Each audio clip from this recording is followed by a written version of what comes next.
할렐루야.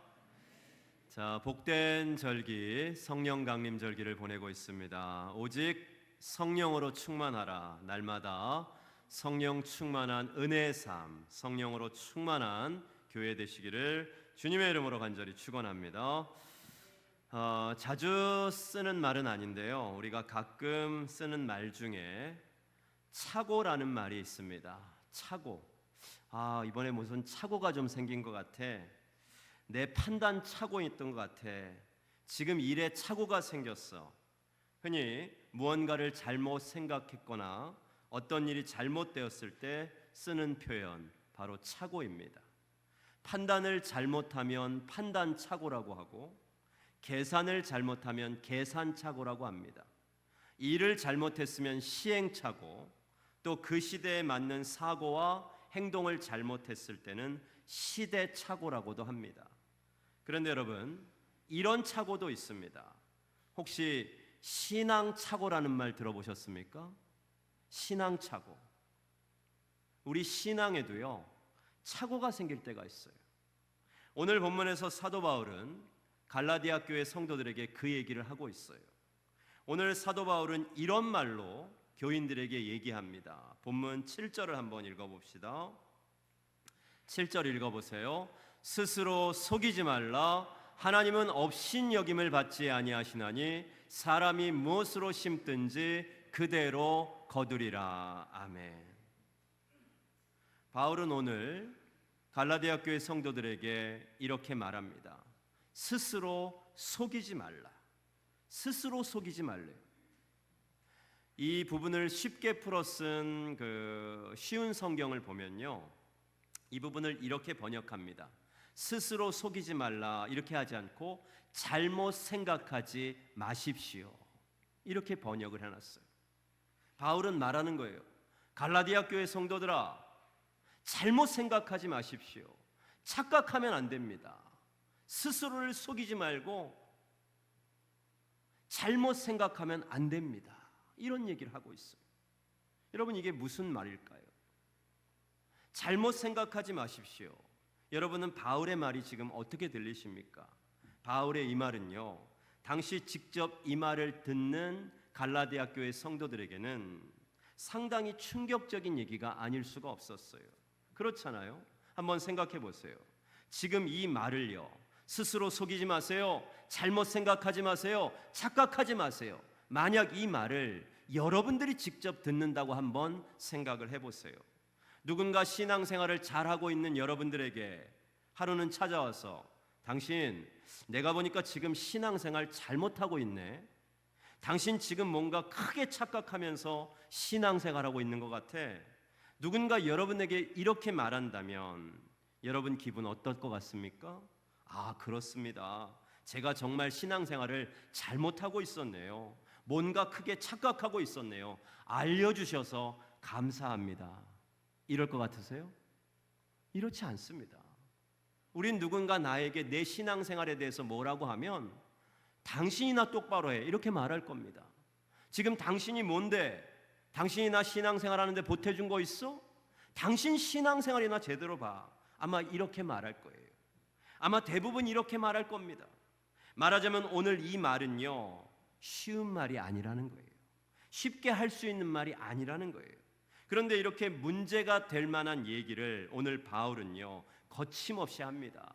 스스로 속이지 말아라. 심지어는 하나님은 업신여김을 받지 않으신다. 하나님의 이름까지 거론을 하면서 갈라디아 교회 성도들에게 너희들은 잘못하고 있다, 스스로를 속이고 있다, 거침없이 얘기하고 있어요. 여러분, 도대체 뭐가 잘못됐길래 바울이 이렇게 강한 어조로 말하는 것일까? 도대체 갈라디아 교회 성도들의 신앙생활에 뭐가 잘못이 있는 것이었을까? 그 답은요, 오늘 본문 속에 있습니다. 자, 7절을 다시 한번 우리 자세히 읽어볼게요. 읽어봅니다. 스스로 속이지 말라. 하나님은 업신여김을 받지 아니하시나니 사람이 무엇으로 심든지 그대로 거두리라. 아멘. 자, 스스로 속이지 말라. 하나님은 업신여김을 받지 아니하시나니, 이렇게 말한 후에 바울이 이어서 하는 말이 뭡니까? 사람이 무엇으로 심든지 그대로 거두리라. 여러분 여기 심는다라고 했잖아요. 심는 것이 뭡니까? 심는 것은 이론입니까? 행동입니까? 내가 무엇을 심어요. 이게 이론이에요? 행동이에요? 행동이죠. 심는 것은 행동입니다. 여러분 우리가 믿음으로 구원을 얻습니다. 하지만 그 믿음은 믿는 것만으로 다가 아니에요. 믿음과 꼭 병행이 되어야 하는 것이 있는데 그게 뭡니까? 바로 행함입니다. 행동이에요. 실천입니다. 야고보서에 기록된 것처럼 행함이 없는 믿음은 죽은 믿음이 될 수 있어요. 그런데 지금 갈라디아 교회 교인들은 이것에 대해서 잘못 생각하고 있었다는 거예요. 이것에 대해서 착오를 일으키고 있는 겁니다. 바울이 이야기한 믿음으로 구원에 이른다는 그 복음을요, 그냥 문자적으로 이론적으로만 이해했습니다. 우리가 성경을 가리켜서 다른 말로 진리라고 말을 해요. 성경은 진리인 줄 믿습니다. 성경을 우리가 진리라고 말하죠. 여러분 진리가 뭡니까? 진리는 아는 거예요? 깨닫는 거예요? 자, 한번 풀어볼까요? 자, 이렇게 제가 한번 말해볼게요. 진리는 아는 것입니다. 이거 하고 진리는 깨닫는 것입니다. 어떤 게 더 맞아요? 두 번째죠. 후자죠. 진리는 깨닫는 거예요. 아는 것은요 그냥 지식이에요. 내가 무엇을 안다, 지식을 습득하게 된 거예요. 하지만 진리는 달라요. 진리는 뭡니까? 깨닫는 거예요.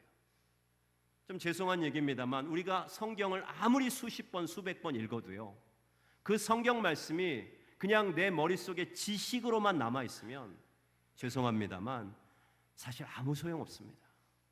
그렇게 수십 번 수백 번 읽은 성경이 내 삶에 아무 유익이 되지 못해요. 그냥 지식일 뿐이에요. 알고만 있는 것으로 그치는 겁니다.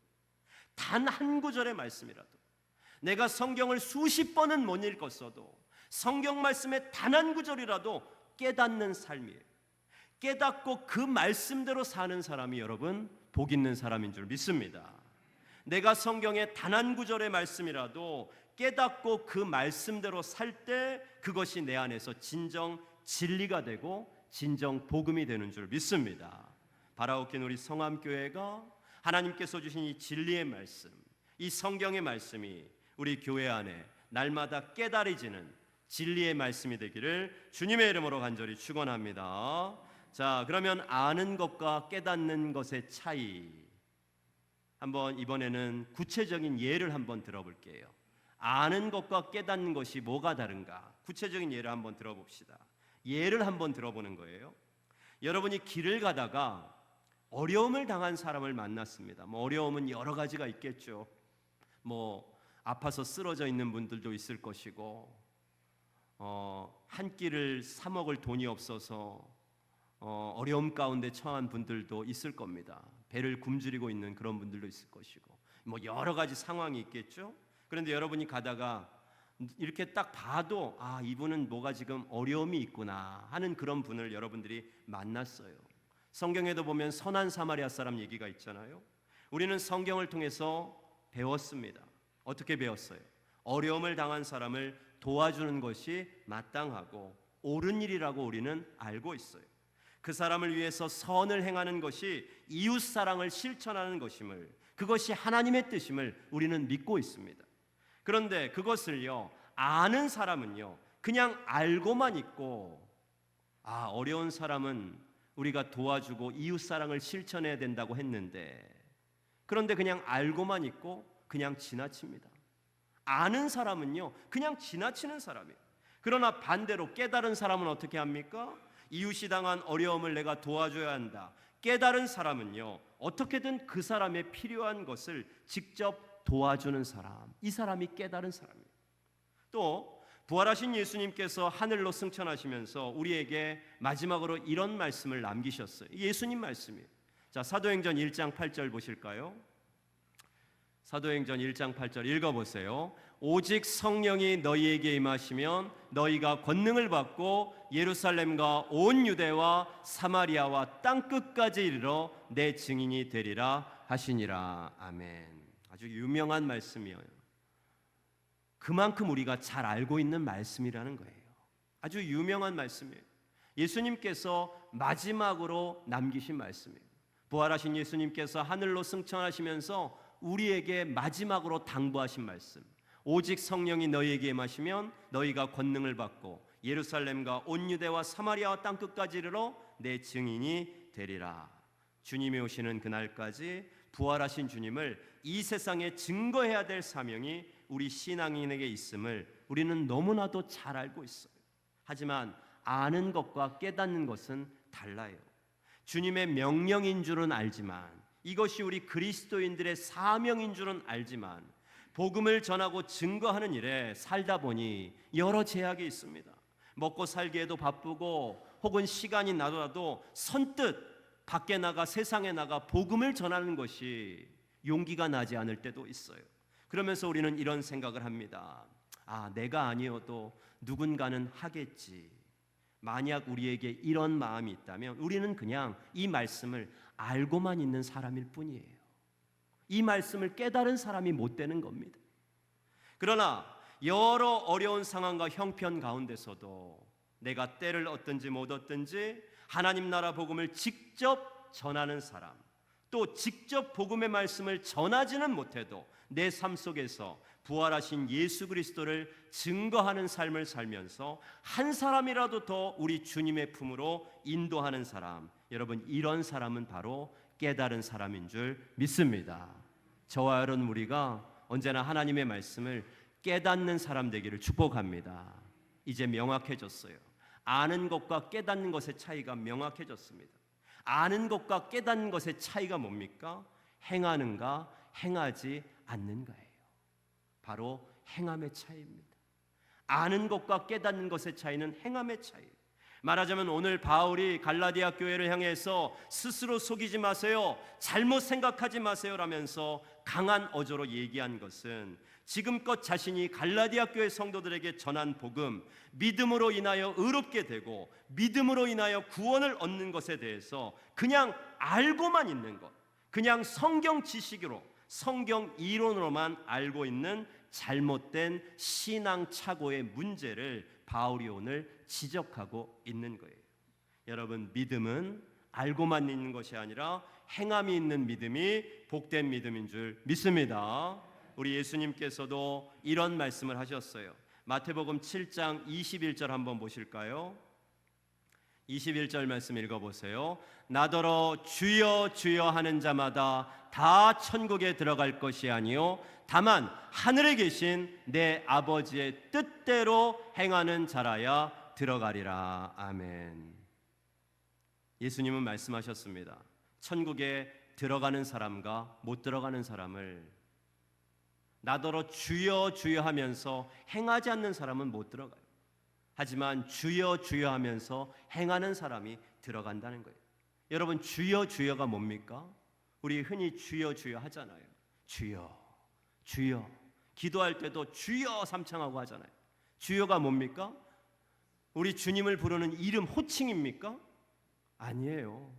우리 주님 부를 때 주님 이름 부르려고 주여 하는 게 아니고, 주여가 뭡니까? 주여는 내 신앙 고백입니다. 주님이 내 삶의 구주이십니다. 할렐루야. 그게 주여예요. 주님의 이름을 주여라고 부르는 게 아니라 내가 주여라고 부를 때에는 주님이 내 삶의 구주이심을 믿습니다. 주님께서 나를 이 세상 죄악 가운데서 구원해 주신 분이심을 믿습니다. 그러면 그렇게 고백을 했고 내 삶으로 이런 고백을 드리며 주님을 불렀다면 어떻게 해야 돼요? 이 고백대로 살아야죠. 주님이 내 삶의 구주이심을 고백하는 삶을 살아야죠. 우리가 예배 시간에 주여합니다. 그런데 예배 시간에 주여했는데 주여대로 살지를 못해요.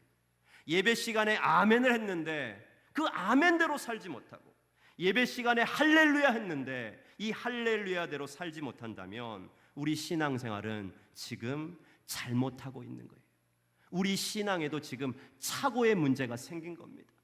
여러분, 오늘 말씀의 제목인데요, 한번 따라해 보세요. 믿음은 심는 것입니다. 자, 한 번만 더 해볼까요? 믿음은 심는 것입니다. 제가 심는 것에다가 따옴표 처리를 했습니다. 강조하는 표현이에요.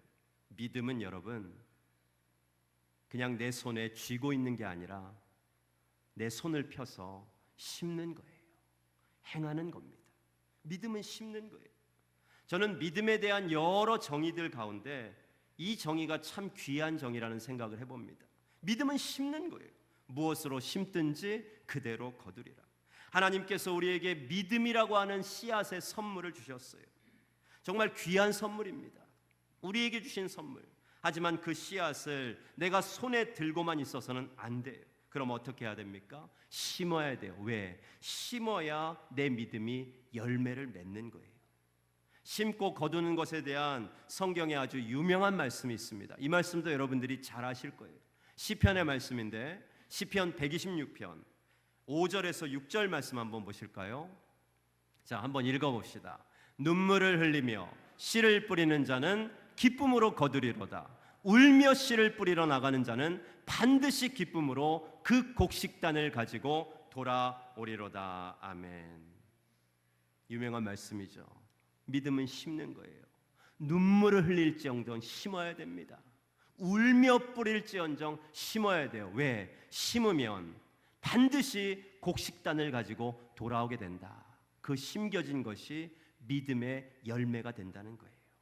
여러분, 우리가 이 세상 속에서 신앙으로 산다는 것, 하나님의 말씀대로 산다는 것, 믿음대로 실천하며 산다는 것, 때로는 힘들고 어려운 일일지라 할지라도 여러분 눈물을 흘리면서라도 심고 뿌려야 합니다. 그러면 반드시 때가 되면 좋은 열매, 선한 열매를 기쁨으로 거둘 수 있는 줄 믿습니다. 오늘 본문도 같은 얘기를 하고 있어요. 오늘 본문 9절을 한번 보실래요? 한번 읽어봅시다. 우리가 선을 행하되 낙심하지 말지니 포기하지 아니하면 때가 이름에 거두리라. 아멘. 울며 씨를 뿌리더라도 우리가 뭐만 하지 않으면, 낙심하지 않으면, 낙심하지만 않으면 반드시 거두게 된다는 말씀이에요. 이런 얘기가 있습니다. 어느 날 마귀들이요 바자회를 열었대요. 마귀들이 바자회를 열었대. 자기가 쓰던 온갖 물건들과 도구들을 가지고 나와서 팝니다. 사람들이 궁금했어요. 도대체 마귀들은 바자회 때 뭘 팔까 해가지고 마귀들 바자회 때 가봤답니다. 여러분, 마귀들이 뭘 팔 것 같습니까? 마귀들은 뭘 팔까요? 뭘 팔 것 같아요? 잘은 몰라도 좋은 건 별로 없을 것 같아. 좋은 건 없을 것 같아요. 그렇잖아요. 마귀들이 쓰던 게 좋을 리가 없잖아요. 그래서 이렇게 둘러보니까 진짜 좋은 게 하나도 없어. 미움, 질투, 분노, 시기, 이간질, 거짓말, 이거 마귀들이 늘 사용하던 것들, 이런 걸 가지고 팔고 있어요. 이런 것들, 자 이거 좋습니다 하면서 좋지도 않은 것을 좋다고 말하면서 바자회를 하고 있는 겁니다.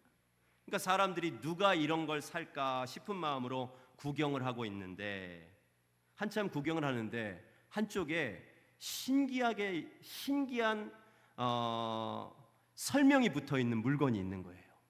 무슨 설명이냐면, 바자회 때 판다고 가져 나왔는데 신기한 게 뭔지 아세요? 희한한 게, 이거는 절대 안 팝니다, 이렇게 써붙였어. 이거 절대 안 팔 거면 왜 가져 나왔어? 근데 가지고 나와서는 이건 절대 안 팝니다 하고 붙여놓은 거예요. 여러분, 이게 뭘까요? 마귀들이 바자회 때 기껏 가지고 나와서 이거는 절대 안 팝니다 라고 써붙인 물건, 뭔 줄 아세요? 바로 낙심이라는 물건이에요. 낙심이라는 물건 앞에다가 이거는 절대 안 팝니다. 왜 그럴까요? 마귀들이 다른 물건, 다른 도구는 다 팔아도 낙심만큼은 절대 안 파는 이유, 왜냐하면 이 낙심이라는 도구만 갖고 있으면 자기들 원하는 대로 다 할 수 있대요. 이 낙심만 내가 갖고 있으면요, 마귀들이요 이 낙심만 가지고 있으면요 자기들이 원하는 대로 다 할 수 있대요. 사람의 마음에다가 이 낙심만 집어넣으면요 그 다음부터는 너무 시군중 먹기라는 거예요. 그래서 이 낙심은 절대 마귀들이 안 판답니다. 오늘 본문 9절을 여러분 다시 한번 읽어봅시다. 다시 한번 읽어볼게요. 우리가 선을 행하되 낙심하지 말지니 포기하지 아니하면 때가 이름에 거두리라. 아멘. 여러분, 우리가 오늘 믿음은 심는 것이라고 했습니다. 그런데 기껏 잘 심어놓고 거두지 못할 때가 있어요. 언제입니까? 나에게 낙심이 찾아올 때, 내가 낙심할 때입니다. 우리가 신앙생활하면서 여러분 낙심할 때가 언제입니까? 기도했는데 응답이 없을 때, 내가 선한 일을 했는데 오히려 내 삶에는 더 어려운 일이 찾아왔을 때, 내 계획은 이런 계획인데 하나님께서 나에게 전혀 다른 길로 인도하실 때, 아마 한 번 이상씩은 다 경험해 보셨을 거예요. 그리고 우리는 이럴 때 낙심할 때가 종종 있었습니다. 여러분, 이제부터는요, 우리에게 혹 이런 낙심이 찾아올지라도 오늘 말씀을 꼭 기억하세요. 우리가 선을 행하되 낙심하지 말지니 포기하지 아니하면 때가 이름에 거두리라. 여러분이 눈물로 뿌린 믿음의 씨앗, 하나님께서 반드시 열매 맺게 하실 줄 믿습니다. 어제 토요일 오후에 우리 전도팀하고 교회 앞에서 전도를 했거든요. 우리 신앙생활이 다 영적 싸움입니다만 이 전도만한 영적 싸움이 없죠. 정말 영적 싸움이에요. 그러니까 준비 기도도 그러니까 전도하기 나가기 전에 말씀 읽고 통성 기도하고 철저하게 이제 무장을 하고 나가야 됩니다. 영적 싸움이거든요. 별의별 사람들을 다 만나요. 전도를 하다 보면 여러분들도 아마 경험해 보셔서 아실 거예요. 별의별 사람들 다 만납니다. 막 화를 내는 사람이 있는가 하면은 짜증을 내는 사람이 있는가 하면 눈을 흘기는 사람이 있는가 하면 막 조롱하는 사람이 있는가 하면 별의별 사람들, 별의별 사람들이 다 있어요. 사실 내가 전도하지 않으면 안 만나도 될 사람들이잖아요. 내가 기분 나쁘지 않아도 될 일이잖아요. 내가 전도만 하지 않았으면, 내가 전도하지 않으면 내가 왜 그런 감정을 소모해야 됩니까? 왜 그런 사람들의 그런 어떤 짜증내는 거, 화내는 거 내가 왜 받아줘야 돼요? 내가 전도만 하지 않으면 그런 거 내가 안 받아도 되는 거예요. 진짜 전도는요, 여러분 영적 싸움이에요. 이 사람 상대하는 것도 영적 싸움인데 어제는요, 바람이 또 얼마나 부는지. 여러분, 어제 속초에 왜 이렇게 바람 부는 거예요? 이 교회 앞에는 이게 또 아파트 사이에 바람골이 생겨가지고 교회 앞에다가 우리가 전도하면은 파라솔 테이블 깔고 파라솔 딱 치워놓고 이렇게 쳐놓고 하거든요. 그래서 매실차도 타놓고 전도용품 놔두고 전도를 이렇게 하는데 어젠 그걸 할 수가 없는 거야. 바람이 너무 세가지고 어지간히 세야지 말이죠. 너무 세서 그 파라솔도 놓을 수가 없고 그 테이블도 놓을 수가 없는 거예요. 그래가지고 이 파라솔 테이블은 가벼우니까 저 친교실에 있는 좀 무거운 테이블 하나 가지고 나가가지고 이 교회 앞에 요 골목에는 할 수가 없어가지고 저 복지관 입구 쪽에 가서 했다니까요. 영적 싸움이에요. 바람도 전도를 그렇게 방해하더니까요. 그래도 그렇게 세찬 바람이 불어도 우리는 뭐 했어요? 전도했어요. 할렐루야. 복음의 씨앗을 심고 믿음의 씨앗을 또 심었습니다. 아무리 나를 방해한다 할지라도, 내가 전도하는 것을 방해하는 어떤 사탄마귀의 해방이 있을지라도 우리는 어제 또 그 씨앗을 심었어요. 왜 심는 거예요? 심어야 열매를 맺으니까. 할렐루야. 심지 않으면 열매가 없어요. 바람 부는데 오늘 같은 날 전도하면 되겠어? 이게 낙심이에요. 낙심이에요. 절대 안 된다니까요. 사람 만나면 또 괜한 감정 소모하고 안 들어도 될 말 들을 텐데 그래가지고 뭐 전도해가지고 저런 사람들이 뭐 예수를 믿기나 하겠어? 이 영적 싸움입니다. 하지만 이 영적 싸움을 이겨내고 세찬 바람이 불지라도 전도했을 때 우리가 하진 못하지만 하나님께서 그 전도의 씨앗, 믿음의 씨앗, 복음의 씨앗을 자라게 하시고 열매 맺게 하실 줄 믿습니다. 우리는 그저 소망을 가지면 되는 거예요. 우리 교단의 목사님이신데 지금은 하늘나라 가셨습니다만 김순환 목사님이라고 우리 교단의 목사님이 계셨어요. 천국에 가셨어요. 서울 노예에서 심우하셨고 우리 기장에 우리 교재를 만드는 총회 교육원이라고 있습니다. 그 교육원의 원장으로도 섬기셨던 목사님이신데 이 목사님이 갖고 계신 밭이 하나 있었습니다. 그 밭에다가 이 목사님이 농사를 지으셨는데, 물론 목사님이 목회를 하시면서 농사를 업으로 하실 수는 없지만은 그렇다고 그냥 이 목사님이 취미나 재미로 그렇게 농사를 하신 것도 아니었어요. 목사님은 농부의 마음이 하늘의 마음이라는 신념으로 목회를 하시면서 틈이 나는 대로 진심을 다해 땅을 일구셨습니다. 근데 제가 이 얘기를 왜 하냐면, 제가 아주 오래전에 이 밭에 간 적이 있었거든요. 이 밭에 가서 일을 좀 도와드린 적이 있었어요. 이 밭이 있는 곳이 춘천이었는데, 그때는 제가 전도사 때 서울에서 사역할 때인데 춘천까지 서울에서 간 거예요. 그런데 이제 제가 가고 싶어서 간 게 아니라 누가 가시니까, 우리 담임 목사님이 가시니까, 담임 목사님이 이제 출동하면은 그냥 부교육자들은 따라가는 거예요. 담임 목사님하고 이 김순환 목사님이 친분이 있으셨어. 그래서 담임 목사님이 가자 해가지고 이 부교육자들 쭉 달고 춘천에 그 목사님 밭에 가서, 지금 너무 오래돼가지고요, 너무 오래돼서 그때 뭘 했는지도 잘 기억이 안 나는데 한창 더울 때였어요. 여름에 아마 고추를 좀 땄었던 것 같아요. 근데 진짜 그 어릴 때, 제가 한창 어릴 때니까 뭐 밭에 가서 그런 거 해본 적도 없고 너무 더우니까 막 힘들고 뭐 좀 짜증도 나고 그런 생각만 나더라고요. 근데 지금까지도 제가 한 가지 분명하게 기억나는 것이 하나 있어요. 한참 일을 하다가 이제 새참을 먹으면서 제가 왜 그랬는지 목사님한테 그런 질문을 했어요. 목사님, 농사 짓기 어렵지 않으세요? 내가 너무 힘들었었나 봐. 내가 힘들었어가지고 목사님에게 좀 당돌하죠. 전도사 주제에 전도사 주제 감히 목사님께, 목사님 농사 짓기 어렵지 않으세요? 그러니까 목사님 말씀하세요. 쉽지 않지. 그래서 또 물었어요. 이건 더 당돌합니다. 그러면 목사님, 농사하고 목회하고 어떤 게 더 어려우세요? 감히 이런 질문을 그 아주 그냥 새파란 아주 후배가 대선배 목사님한테 한 거예요. 목사님, 제가 너무 좀 짜증이 났었나 봐. 너무 힘들어서. 농사하고 목회하고 어떤 게 더 어려우세요? 그래 물었더니 목사님이 여러분 뭐라고 대답하셨을까요? 뭐가 더 어렵다고 하셨을까요? 나는 지금 이게 너무 힘들거든, 농사가. 그래서 물어본 건데 목사님은 말씀하시기를 목회가 더 어렵지 그러시더라고요. 이게 생생히 기억이 납니다. 목회가 더 어렵지. 그러면서 하시는 말씀이, 교인들은 가끔은 변덕을 부려도 땅은 변덕을 안 부리잖아. 땅은 거짓말을 안 하잖아. 물론 조금 재밌게 하신 말씀이지만 무슨 말씀인지 이해할 수가 있었습니다. 여러분, 땅은 거짓말하지 않는다. 심는 대로 거둔다. 뿌린 대로, 심는 대로 거둘 수가 있는 것이 씨앗이라는 말씀이에요.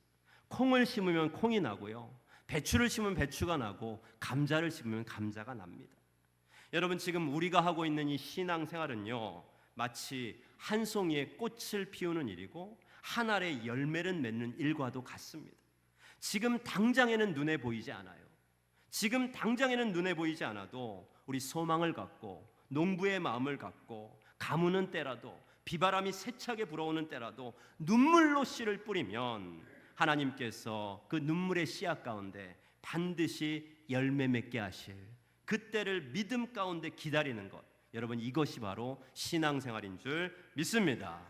그러므로 여러분, 우리 모두 믿음의 씨앗을 심읍시다.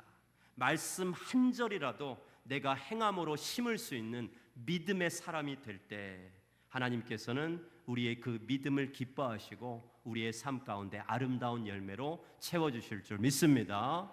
믿음은 심는 것입니다. 씨앗을 심고 열매를 기다리는 농부의 마음으로 하나님께서 주신 귀한 믿음의 씨앗을 잘 심어서 날마다 하나님 보시기에 아름다운 열매로 가득한 우리 성함의 모든 가족들이 되시기를 주님의 이름으로 간절히 축원합니다.